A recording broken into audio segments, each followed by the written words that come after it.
how to see archived ChatGPT chats using the mobile app. Now in this video, I'll show you how you can view or see your archived chat on your ChatGPT account. Now this is very simple. All you have to do first, once you pull up ChatGPT, make sure that you are already logged in into your ChatGPT account. Once you get here, all you have to do next is to tap on these two lines at the top left, and then simply tap on your profile picture.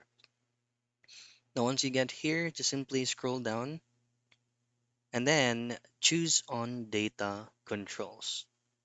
Now from data controls, scroll down once again, and under chat history, you should be able to see view archived chats. If you tap on that, all the conversations that you added into your archived will show up here. You just need to tap on that so that it will be accessed onto the chat conversation, and you're good to go. And that's how you see archived ChatGPT chats using the mobile app.